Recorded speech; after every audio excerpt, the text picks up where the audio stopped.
থেকে শিক্ষা। একদিন রাসূলুল্লাহ সাল্লাল্লাহু আলাইহি ওয়াসাল্লাম তার প্রিয় সাহাবী হযরত আবু বকর সিদ্দিক এর সাথে গুরুত্বপূর্ণ বিষয়ে আলোচনা করছিলেন। তখন এক ব্যক্তি এসে হযরত আবু বকর এর প্রতি অপমানজনক কথা বলতে শুরু করল। সে হযরত আবু বকর কে নানা অশালীন ভাষায় আক্রমণ করছিল। হযরত আবু বকর প্রথমে সম্পূর্ণ নীরব ছিলেন। তিনি তার কথার জবাব দিচ্ছিলেন না। রাসূলুল্লাহ সাল্লাল্লাহু আলাইহি ওয়াসাল্লাম তখনও শান্ত ছিলেন এবং তার মুখে এক ধরনের তৃপ্তির হাসি ফুটছিল।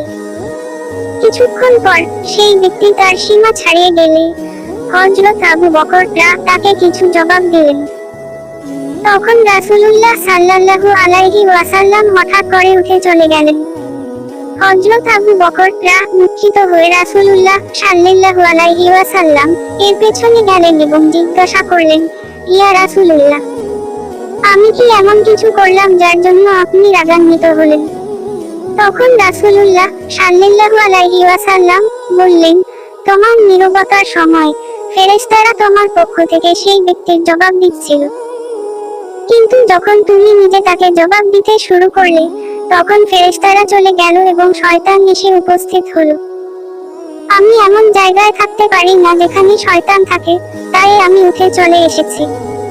গল্পের শিক্ষা ১. সত্যবাদিতা এবং ধৈর্য ধারণ করা ইসলামের গুরুত্বপূর্ণ শিক্ষা। ২. অপমান বা আঘাতের জবাব দেওয়ার আগে চিন্তা করা উচিত, কারণ কখনো কখনো নীরবতাই সর্বোত্তম প্রতিক্রিয়া। ৩. মহানবী সাল্লাল্লাহু আলাইহি ওয়াসাল্লাম এর জীবন থেকে ধৈর্য এবং বিনম্রতার শিক্ষা নেওয়া উচিত। এই গল্পটি শুনিয়ে আপনি শ্রোতাদের মধ্যে সহনশীলতা এবং চরিত্র গঠনের প্রেরণা জাগিয়ে তুলতে পারেন। নিউজ সাইড ইসলামী গল্প 30 মিনিটের 30 সাইড চাকরিটি ইসলামী গল্প 30 মিনিটের মধ্যে বলার জন্য একটি উদাহরণ নিচে দেওয়া হলো। গল্পটি শিশু এবং বড়দের জন্য অনুপ্রেরণা হতে পারে। সত্যবাদিতার পুরস্কার। এক গ্রামে এক ছোট ছেলেকে সবাই তার সততার জন্য ভালোবাসত। তার নাম ছিল আব্দুল্লাহ। আব্দুল্লাহ ছিল খুবই গরিব, কিন্তু তার মা বাবা তাকে সবসময় সত্য কথা বলার উপদেশ দিতেন। একদিন আব্দুল্লাহর মা তাকে কিছু অর্থ দিয়ে বললেন, বাবা, এই টাকাগুলো নিয়ে শহরে যাও এবং কিছু খাদ্য সামগ্রী কিনে আনো।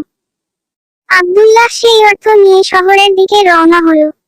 পথে আব্দুল্লাহর সামনে এক ডাকাত দলের নেতা এসে দাঁড়ালো।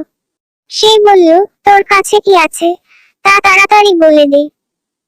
আব্দুল্লাহ ভয় না পেয়ে বলল, আমার কাছে কিছু টাকা আছে, যা আমার মা আমাকে দিয়েছেন। ডাকাত তার সততায় অবাক হলো এবং বলল, তুই কেন আমাকে সত্য কথা বললি? তুই তো মিথ্যা বলে পালিয়ে যেতে পারতি। আব্দুল্লাহ বলল, আমার মা আমাকে শিখিয়েছেন মিথ্যা বলা মহাপাপ। আমি মিথ্যা বলতে পারি না। ডাকাত নেতার অন্তরে এটি গভীরভাবে প্রভাব ফেলল। সে আব্দুল্লাহ টাকা নেয়নি, বরং তাকে তার গন্তব্যে পৌঁছাতে সাহায্য করল। পরবর্তীতে ডাকাত নেতা তার ভুল জীবনের জন্য অনুতপ্ত হয়ে তাওবা করল এবং সৎ পথে চলতে শুরু করল। শিক্ষণীয় গল্পটি আমাদের শেখায়,